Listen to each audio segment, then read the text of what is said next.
ونستعين به ونستغفره ونعوذ بالله من شرور أنفسنا وسيئات أعمالنا.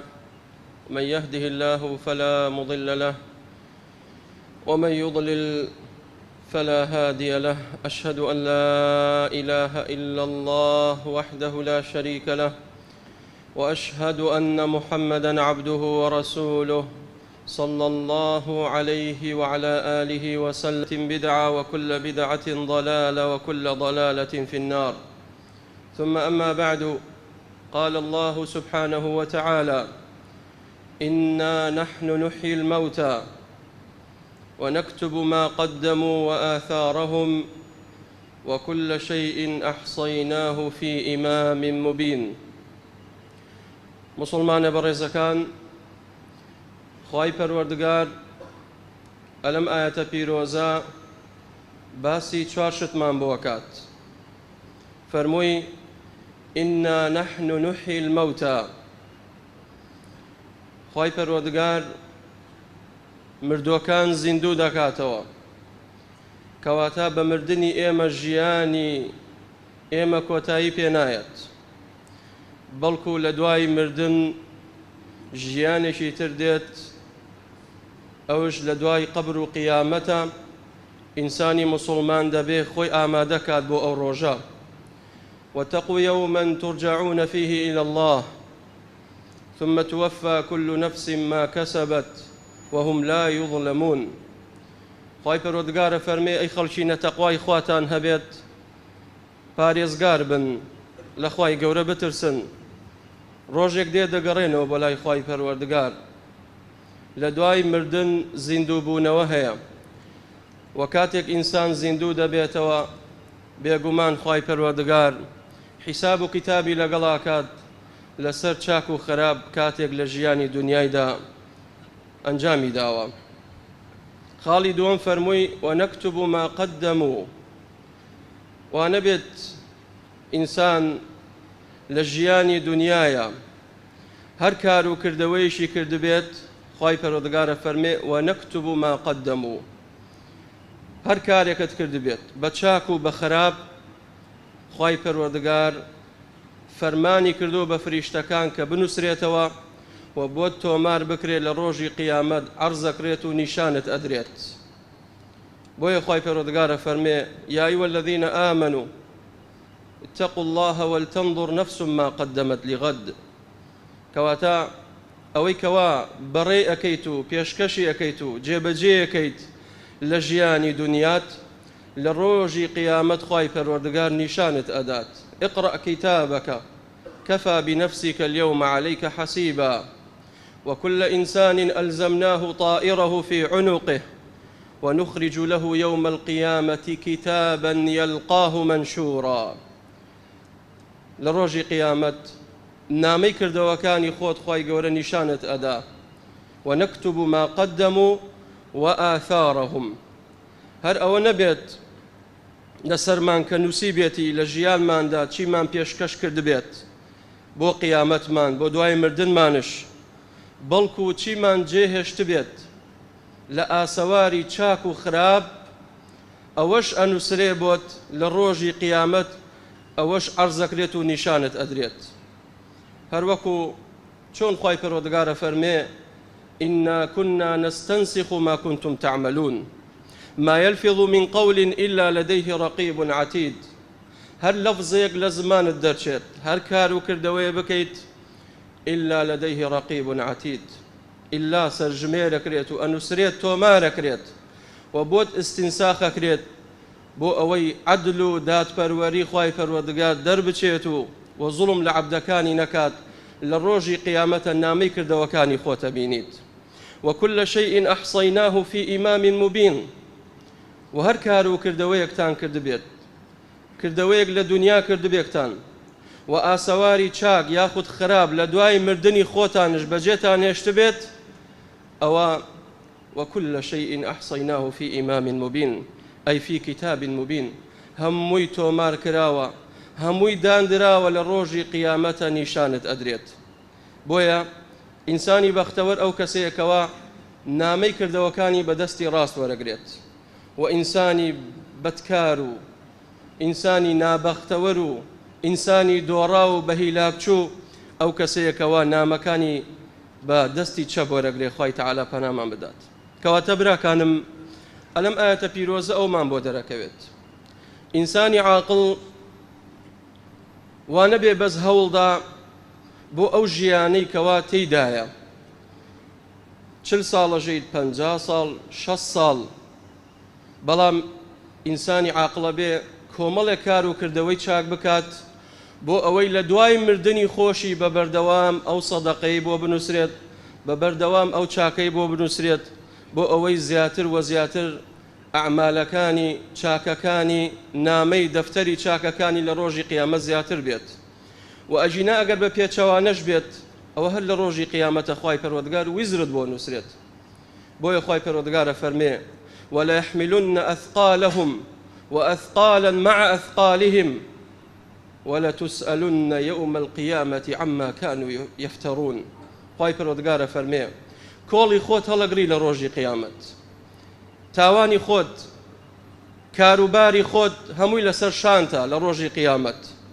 بەڵام خەڵکانێک هەیە چونکە ڕێگای خراپەت نیشانیان داوە ئەو خەڵکە گومڕا بوونە بە سەبەبی تۆ لە ڕۆژی قیامەت کۆڵی ئەوانش دێتە سەر کۆڵی تۆ و خوای پەروەردگار تووڕە دەبێت و ئەتکاتە ناو ئاگری جەهەنەمەوە. خوای گەورە پەنامان بدات. کەواتە دوو ڕێگامان هەیە، ڕێگای چاکە و ڕێگای خراپە. من سن في الإسلام سنة حسنة كان له أجرها وأجر من عمل بها إلى يوم القيامة ولا ينقص من أجورهم شيئا. هر کەسێک لە ئیسلامدا ڕێگایەکی چاک نیشان بدات، کار و کردەوەی چاک بکات، كان له أجرها ئەو ئەجر و پاداشتی خۆی لەسەر وەرەگرێت و ئەجر و پاداشتی ئەوەش وەرەگرێت ئەو خەڵکانی کەوا نیشانی ڕێگای ڕاستی نیشانی ئەو خەڵکەی داوە یاخود کار و کردەوەیشی کردووە ئەو خەڵکەش لەسەر ئەو کار و کردەوەی چاکە ڕۆشتوونە هەتاکو ڕۆژی قیامەت ئەم سلسلەیە بەردەوامە بێت. من سن في الإسلام سنة حسنة.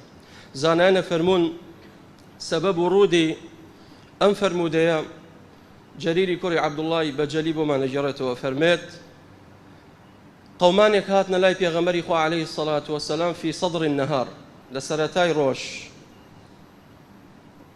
كانوا حفاة عراة مجتابين نمار خەڵکانێک بوون زۆر ڕەش و ڕوود بوون جلو بەرجێشیان لەبەرا بوو لە سوف دروست کرا بوو بەڵام کە لە سوفش دروست کرا بوو هەمووی دڕا و کونکون بوو. پێغەمبەری خوا عەلەیهی السەڵات وەسەلام بینی ئەم قەومە بە پای پەتی جلو بەرجی دڕا و لەبەریانە و لە سوفشە زبرە فتمعر وجه النبي صلى الله عليه وسلم دەمچاوی پێغەمبەری خوا عەلەیهی السەڵات وەسەلام سوورەوە بوو وەکو کاتێک ئەو مەشهەدەی بینی ئەو دیمەنەی بینی پێی ناخۆش بوو. هەستا بانگی بیلالی کرد فەرمووی بانگدا با مسلمانان گردەوە بن. مسلمانان هەمویان کۆبوونەوە پێغەمبەری خوا عەلەیهی السەڵات وەسەلام لە پاش حەمد و سەنای خوای پەروەردگار ئەوجا باسی فەزلی ماڵبەخشین و سەدەقەی کرد. فەرمووی خەڵکانێک هەن ڕەش و ڕوتن هیچیان نییە هەر کەسێک بڕات جلوبەرگ بێنێ خواردن بێنێ زێڕ بێنێ ئاڵتون بێنێ زیو بێنێت ئەوە ئەجر و پاداشتی هەیە ئینشاءڵڵا لە ڕۆژی قیامەت. باسی فەزلی سەدەقەی کرد. یەشێک لە سەحابەکان تێگەشت هەستا چوو بوخچەیە جلی هاورد. سەحابێتر کاتێک ئەمەی بینی ئەوە کە هەستا خواردنی هاورد ئەوە کە هەستا ئاڵتونی هاورد ئەوە کە هەستا پارەی هاورد هەتاکو وای لێ هات بووە ماڵێکی زۆر بۆ کێ بۆ ئەو قەومە. کاتێک پێغەمبەری خوا صلی الله علیه وسلم ئەوەی بینی پێغەمبەری خوا عەلەیهی السەڵات وەسەلام گەشایەوە فەرمووی من سن في الإسلام سنة حسنة هەر کەسێک لە ئیسلامدا کار و کردەوەیەکی چاک بکە یان ڕێگایەکی خێر نیشانی خەڵک بدا ئەوە ئەجر و پاداشتی خۆی هەیە و ئەجر و پاداشتی ئەو کەسانەش هەیە کەوا ئەو کارەیان کردووە بەبێ ئەوەی لە ئەجر و پاداشتی ئەو کەسانە کەم بێتەوە تاکو ڕۆژی قیامەت تاکو ڕۆژی قیامەت بۆتە نووسرێت.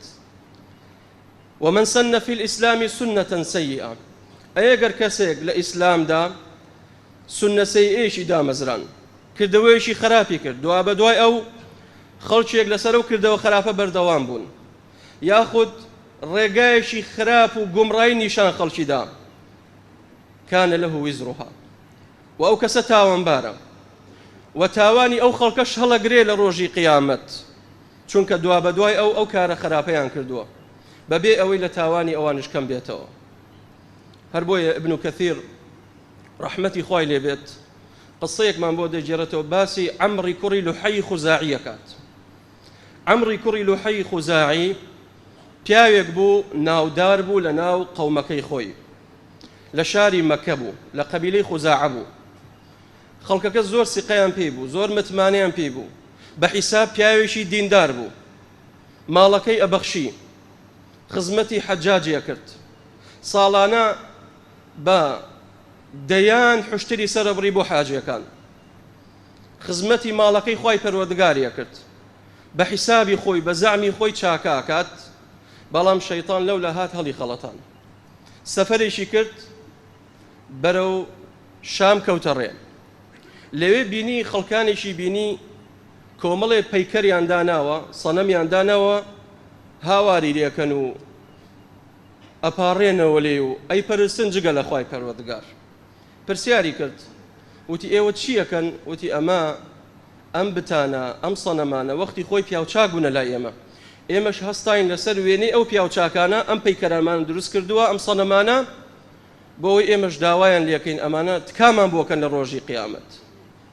فاستحسنه عەمری کوڕی لوحەی بەباشی زانی هەستاوتی بەشێکم بدەنێ یاخود سەنەمێکم بدەنێ بۆی بیگەڕێنمەوە بۆ جەزیرەی عەرەبی ئەلەوێ ئەو خەڵکەش هەستن هوبەل بپەرستن. بەڵام کاتێک گەوتە گفتوگۆ لەگەڵیان وتی ئەمە چیتان بۆ کات وتی ئەگەر ئەمە بێبارانی بێت ئەچینە لای داوای لێکەین بارانمان بۆ بارێنێت و کاتێک دوژمنێ هێرش کاتە سەرمانە داوای لێکەین نەسڕەتمانەداتێ و سەرمانە خات.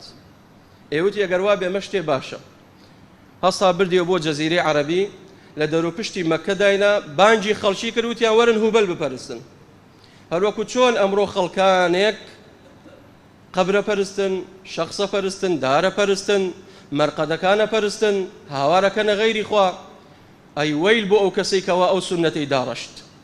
یەکەم کەس کە ئەو تاوانەی کرد لە جەزیرەی عەرەبی عەمری کوڕی لوحەی خوزاعی بوو.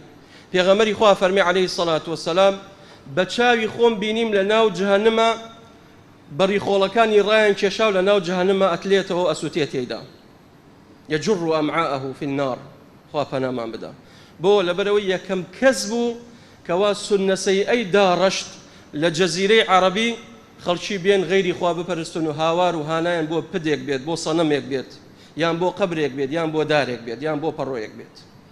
ئەمڕۆژ بە هەمان شێوە خەڵکانێک هەیە ئەو سونەسەیەیان دامەزراندووە و بەردەوامن لەسەری و خەڵکیشی بۆ بانگەکەن هەتاکو ڕۆژی قیامەت ئەو تاوانیان بۆ نووسرێ بەبێ ئەوی لە تاوانی ئەو کەسانە کەم بێتەوە. داواکەم لە خوای پەروەردگار بأسمائه الحسنى وصفاته العلى رحمات وبركاته خوي بسرمان دابقريت. إن الله وملائكته يصلون على النبي الذين آمنوا صلوا عليه وسلموا تسليما.